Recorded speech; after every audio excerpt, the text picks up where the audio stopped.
اللہ کے نام سے شروع جو بڑا مہربان نہایت رحم فرمانے والا ہے۔ جو بوڑھے حج پر نہیں جا سکے گھر بیٹھ کر یہ سورت 7 بار پڑھ لیا کریں۔ حضرت محمد مصطفیٰ صلی اللہ علیہ وآلہ وسلم نے فرمایا 7 بار حج کرنے سے زیادہ ثواب ملے گا اور زندگی بھر کے تمام گناہ مٹ جائیں گے۔ محترم ناظرین، جو بوڑھے حج پر نہیں جا سکے تو گھر میں بیٹھ کر اس سورت کی آیت نمبر 7 مرتبہ پڑھ لیا کریں۔ نبی کریم صلی اللہ علیہ وسلم نے فرمایا بار بار حج کرنے سے زیادہ ثواب ملے گا اور زندگی بھر کے تمام گناہ بھی معاف کر دیے جائیں گے۔ جس شخص نے بڑھاپے میں یہ سورت کی آیت 7 مرتبہ پڑھ لی تو اللہ تبارک و تعالی اس کے سارے گناہ معاف کر دیتا ہے اور جنت بھی اس شخص کا انتظار کرتی ہے۔ حضور اکرم صلی اللہ علیہ وآلہ وسلم کے پاس ایک بوڑھا شخص آیا اور عرض کی کہ یا رسول اللہ صلی اللہ علیہ وسلم، میری عمر ڈھل چکی ہے، گناہوں کا بوجھ ہے، اللہ سے معافی مانگتا ہوں مگر دل خوف زدہ ہے۔ آپ صلی اللہ علیہ وسلم نے فرمایا یہ آیت 7 مرتبہ پڑھو، اللہ تعالیٰ تمہارے سارے گناہوں کو معاف کر دے گا، تمہارے دل پر سکونیت نازل عطا فرما دے گا، یعنی سکون عطا فرما دے گا۔ وہ بوڑھا شخص خوشی سے نعرہ تکبیر بلند کرتا ہوا مسجد سے باہر نکلا اور صلی اللہ تعالی علیہ وآلہ وسلم نبی پاک صلی اللہ علیہ وسلم نے فرمایا اگر یہ آیت پڑھتا رہے تو یہ جنت میں داخل ہوگا۔ ناظرین اکرام، نبی کریم صلی اللہ علیہ وسلم حضرت جبرائیل علیہ السلام کے ساتھ ایک ایسے روحانی سفر پر روانہ ہوئے جو کہ نہ زمین کا تھا اور نہ آسمان کا۔ وہ ایک عالم نور تھا جہاں نہ وقت کا گزر تھا نہ فاصلوں کی حدیں۔ نبی کریم صلی اللہ علیہ وآلہ وسلم کے چہرہ انور سے اس نورانی جہاں میں ایسی روشنی پھیل رہی تھی کہ جس طرف نگاہ جاتی وہ منظر سجدے میں گر جاتا۔ جبرائیل علیہ السلام ہاتھ باندھے ادب سے آگے چل رہے تھے اور نبی کریم صلی اللہ علیہ وسلم کے قدموں کے نشان ہر ذرے کو ایسا شرف عطا کر رہے تھے گویا اس پر جنت واجب ہو چکی ہو۔ چلتے چلتے نبی کریم صلی اللہ علیہ وسلم نے ایک عجیب منظر دیکھا۔ سامنے اونٹوں کی ایک طویل قطار کھڑی تھی اور ہر اونٹ کے اوپر ایک صندوق رکھا ہوا تھا اور ہر صندوق پر قفل لگا ہوا تھا، یعنی تالا لگا ہوا تھا۔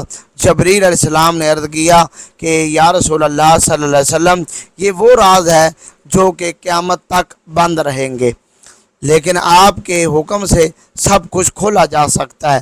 نبی کریم صلی اللہ علیہ وسلم نے ارشاد فرمایا کہ اے جبریل، ان صندوقوں کو کھولو تاکہ ہمیں ان کے اسرار دکھائی دیے جائیں۔ حضرت جبرائیل علیہ السلام نے آسمان کی طرف دیکھا اور پھر عاجزی سے بسم اللہ الرحمن الرحیم پڑھ کر پہلے صندوق کو کھولا۔ صندوق کھلتے ہی روشنی کا ایک سیلاب باہر نکلا اور اس میں ہزاروں انڈے تھے۔ ہر انڈے کے اندر ایک چھوٹا سا ذرہ تھا اور ہر ذرے میں خشخاش کا ایک دانہ تھا۔ نبی کریم صلی اللہ علیہ وسلم نے اس خشخاش کے دانے کو دیکھا تو فرمایا جبریل یہ کیا ہے؟ حضرت جبرائیل علیہ السلام نے عرض کیا یا رسول اللہ صلی اللہ علیہ وسلم، یہ کائنات کا وہ راز ہے جو انسان کی عقل سے بہت بلند ہے۔ جب انہوں نے اس خشخاش کے دانے کو کھولا تو اندر ایک جہاں آباد تھا۔ اس جہاں میں دریا بہہ رہے تھے، پرندے اڑ رہے تھے اور ایک عظیم مجمع لگا ہوا تھا جس میں علماء خطبہ دے رہے تھے اور وہ علماء اعلان کر رہے تھے کہ انسانوں عنقریب ایک آخری نبی صلی اللہ علیہ وسلم آنے والا ہے اور وہ ایسا نبی ہوگا کہ جس کے آنے سے زمین کو زندگی ملے گی، آسمان کو سلامتی۔ اور حضرت جبرائیل علیہ السلام نے ان علماء سے فرمایا اے صاحبان علم، وہ نبی آ چکے ہیں اور یہ جو تمہارے سامنے کھڑے ہیں یہ وہی آخری نبی صلی اللہ علیہ وآلہ وسلم ہے۔ سب علماء فوراً اپنی جگہ ایسے ادب کے ساتھ کھڑے ہو گئے کہ ان کے چہرے پر نور کی چادر آ گئی۔ ان کی زبانوں سے بیاک وقت ایک ہی جملہ نکلا، مرحبا یا حبیب صلی اللہ علیہ وسلم۔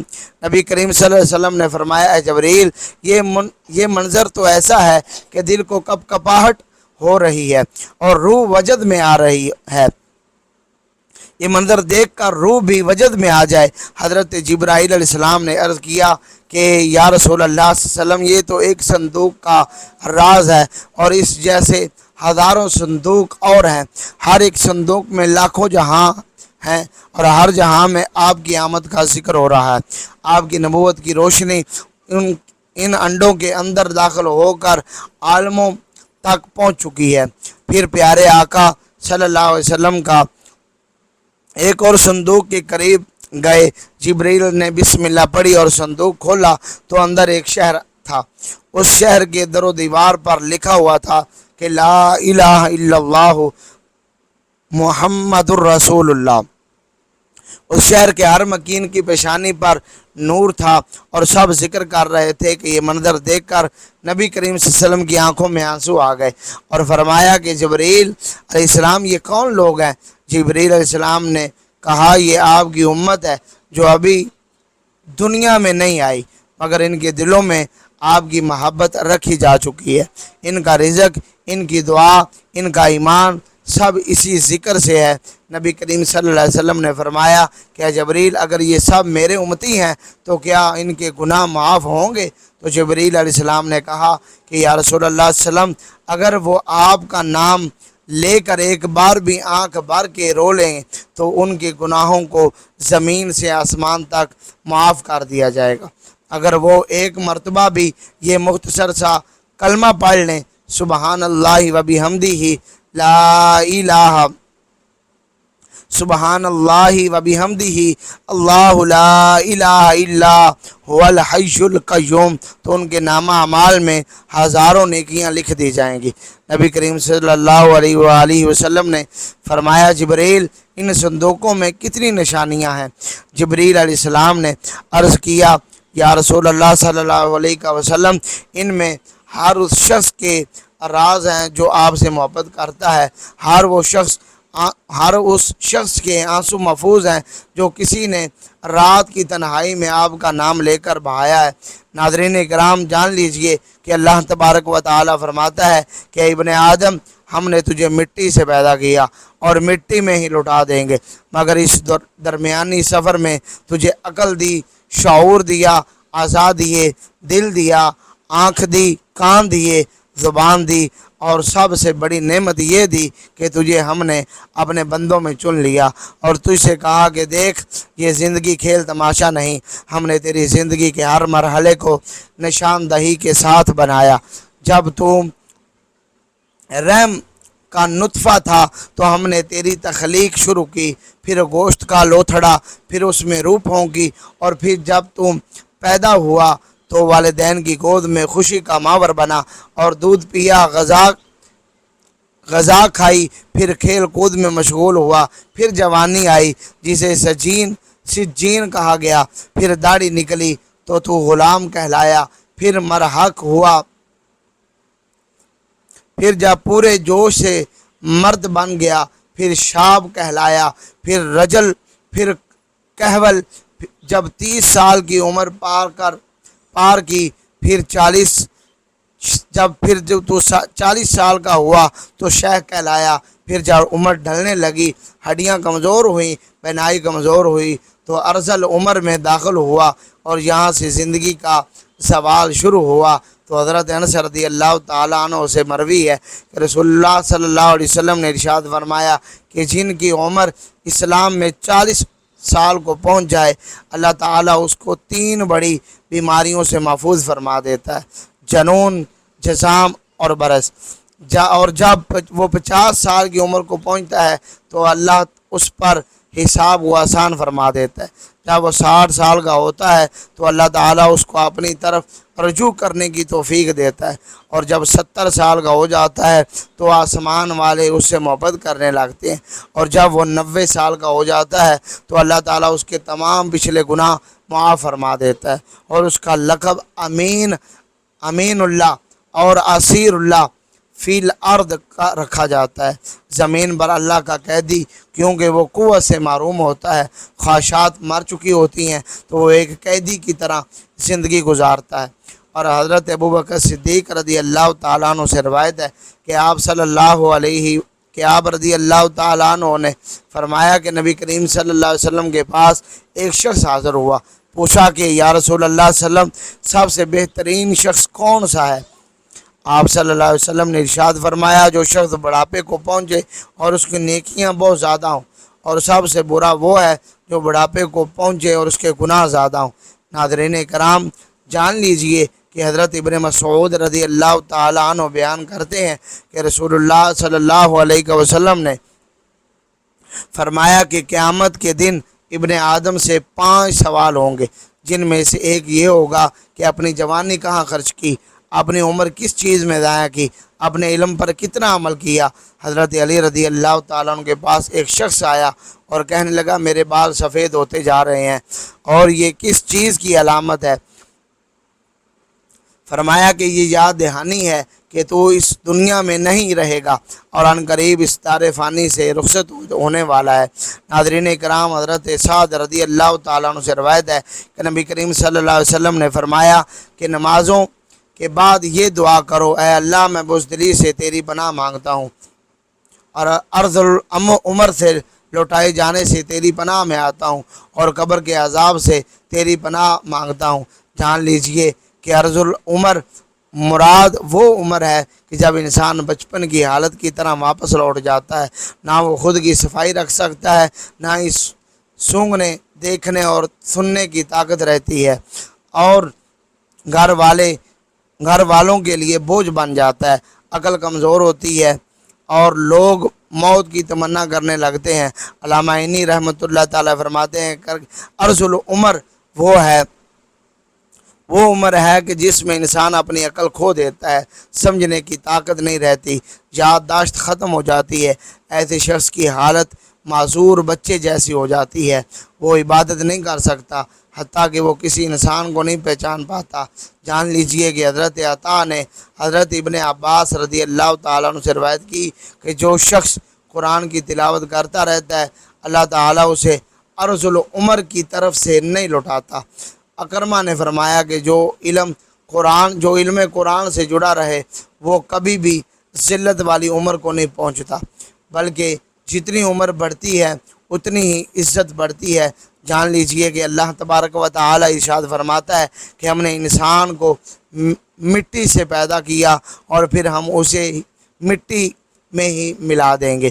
انسان کو ہم وفات دیتے ہیں، بعض کو ناکارہ عمر کی طرف لوٹا دیتے ہیں تاکہ وہ جاننے کے بعد بھی کچھ نہ جان سکے، اور لہذا اے بندہ مومن، اگر اللہ نے تجھے جوانی دی، صحت دی، طاقت دی تو اس کا شکر ادا کر اور نیک اعمال کر تاکہ بڑھاپے میں تیرے لیے آسانیاں ہوں۔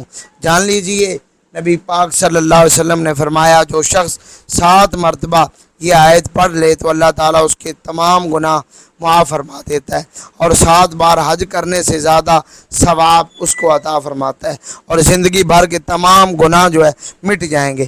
محترم ناظرین، بوڑھے لوگوں کی عبادت کا ذکر قرآن و حدیث میں ہے، خاص کر اہمیت کے ساتھ آیا ہے۔ بڑھاپے میں عبادت کرنا صرف اجر عظیم کا باعث ہے بلکہ یہ آخرت کی کامیابی کا ذریعہ بھی ہے۔ قرآن پاک میں اللہ تعالیٰ فرماتا ہے اور جو کوئی نیک عمل کرے گا خواہ مرد ہو یا عورت بشرطے وہ مومن ہو تو یہی لوگ جنت میں داخل ہوں گے اور ان کے ساتھ ذرہ برابر بھی ناانصافی نہیں کی جائے گی۔ بوڑھے افراد اگر عمر کے آخری حصے میں بھی نیک اعمال کرتے ہیں تو ان کے لیے یہ آخرت میں نجات کا سبب بن سکتا ہے۔ بڑھاپا توبہ اور رجوع اللہ کا بہترین وقت ہے۔ نبی کریم صلی اللہ علیہ وسلم نے فرمایا اللہ تعالی بندے کی توبہ قبول کرتا ہے جب تک اس کی روح حلقوم تک نہ پہنچے۔ یہ سنن ترمذی شریف کی حدیث مبارک ہے۔ بوڑھے لوگوں کو چاہیے کہ وہ اپنی زندگی کے آخری لمحات میں کثرت سے استغفار کریں، اللہ سے معافی مانگے۔ بڑھاپے میں طاقت کم ہو جاتی ہے لیکن ذکر و تسبیح ہر وقت کی جا سکتی ہے۔ نبی صلی اللہ علیہ وسلم نے فرمایا تمہارے بوڑھے لوگ تمہارے سب سے بہترین ہیں۔ صحیح ابن حبان کی یہ حدیث ہے۔ بوڑھے افراد اگر قرآن پاک کی تلاوت، تسبیحات، سبحان اللہ، الحمدللہ، اللہ اکبر اور درود شریف پڑھتے ہیں تو یہ ان کے لیے نور قبر اور آخرت میں نجات کا ذریعہ بنے گا۔ بڑھاپے میں جسمانی کمزوریاں، بیماریاں عام ہو جاتی ہیں، لیکن صبر کرنا، اللہ کا شکر ادا کرنا بھی عبادت ہے۔ اللہ تعالیٰ فرماتا ہے سورۃ آل عمران میں، اور اگر تم صبر کرو اور پرہیزگاری اختیار کرو تو یہ صبر کرنا ہمت کے کاموں میں سے ہے۔ بوڑھے لوگوں کی دعائیں خاص طور پر قبول ہوتی ہیں کیونکہ وہ خلوص کے ساتھ اللہ سے مانگتے ہیں۔ نبی پاک صلی اللہ علیہ وسلم نے فرمایا 3 لوگوں کی دعا رد نہیں ہوتی: مظلوم کی دعا، مسافر کی دعا اور ماں باپ کی دعا اپنے اولاد کے حق میں۔ بوڑھے لوگوں کو چاہیے کہ وہ اپنی باقی زندگی اللہ تعالیٰ کی عبادت کرتے ہوئے، توبہ کرتے ہوئے، ذکر اور دعاؤں میں گزار دیں۔ یہ نہ صرف ان کے گناہوں کا کفارہ بنے گا بلکہ انہیں آخرت میں بلند درجات عطا رب العالمین فرمائے گا۔ اللہ تعالیٰ ہم سب کو عمر عزیز کے آخری حصے کو نیکی میں گزارنے کی توفیق عطا فرمائے، آمین۔ حضور صلی اللہ علیہ وسلم کے پاس ایک بوڑھا شخص آیا، عرض کرنے لگا یا رسول اللہ صلی اللہ علیہ وسلم میری عمر ڈھل چکی ہے، گناہوں کا بوجھ بڑھ چکا ہے۔ یا رسول اللہ صلی اللہ علیہ وسلم اب میں کیا کروں؟ گناہوں میں زندگی گزر رہی ہے، گناہوں میں زندگی گزر رہی ہے، بڑھاپا آ چکا ہے۔ تو نبی پاک صلی اللہ علیہ وسلم کی بارگاہ میں عرض کرنے لگا عمر ڈل چکی ہے، گناہوں کا بوجھ ہے، اللہ سے معافی مانگتا ہوں مگر دل خوف زدہ ہے۔ آپ صلی اللہ علیہ وسلم نے فرمایا یہ آیت 7 مرتبہ پڑھ لو، اللہ تمہارے سارے گناہ زندگی کے جو ہیں رب العالمین معاف فرما دے گا اور تمہارے دل پر سکون نازل فرما دے گا، اور 7 بار حج کرنے سے زیادہ ثواب ملے گا اور زندگی بھر کے گناہ مٹ جائیں گے۔ قرآن مجید میں ایک ایسی آیت جس کے بارے میں بعض احادیث میں ذکر آیا ہے، اسے پڑھنے سے حج کی آیت نمبر ہے فیہ آیات بینات مقام ابراہیم ومن دخلہ کان آمنا وللہ علی الناس حج البیت من استطاع الیہ سبیلا ومن کفر فإن اللہ غنی عن العالمین۔ تو اس کا ترجمہ یہ ہے کہ اس کعبہ میں کھلی نشانیاں ہیں مقام ابراہیم، اور جو اس میں داخل ہوا وہ امن پا گیا۔ اللہ کے لیے لوگوں پر اس گھر کا حج کرنا، اور جو اس تک پہنچنے کی استطاعت رکھتا ہو، اور جو کوئی انکار کرے تو بے شک اللہ سارے جہانوں سے بے نیاز ہے۔ حدیث میں آیا کہ جو شخص یہ آیت پڑھے اسے رب العالمین ایک حج کا ثواب عطا فرماتا ہے۔ ایک روایت کے مطابق نبی کریم صلی اللہ علیہ وسلم نے ارشاد فرمایا جو شخص سورہ آل عمران کی آیت وَلِلَّهِ عَلَى النَّاسِ حِجُّ الْبَيْتِ پڑھے اس کے لیے ایک حج کا ثواب لکھا جاتا ہے۔ الدر منصور تفسیر ابن کثیر کے اندر یہ حدیث مبارکہ موجود ہے۔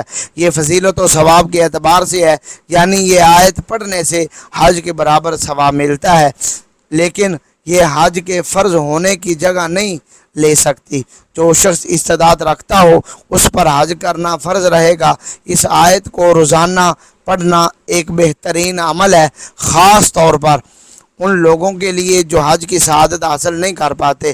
اللہ تعالی ہمیں اس کے فضائل سے نواز دے، آمین۔ وہ بوڑھا شخص خوشی سے نعرہ تکبیر بلند کرتا ہوا مسجد سے باہر نکلا، اور آپ صلی اللہ علیہ وسلم نے فرمایا اگر یہ آیت پڑھتا رہے تو جنت میں داخل ضرور ہوگا، کیونکہ یہ آیت تمام گناہوں کو ایسے گرا دیتی ہے کہ جیسے درخت سے پتے گرتے ہیں۔ ناظرین اکرام جان لیجئے جو شخص ان بابرکت آیت کو کے ساتھ استغفر اللہ کو بھی شامل کر لے گا تو اللہ تبارک و تعالی اس کے دل کو نور سے بھر دے گا، قبر کو وسعت دیتا ہے اور اس پر جنت کے دروازے کھول دیتا ہے۔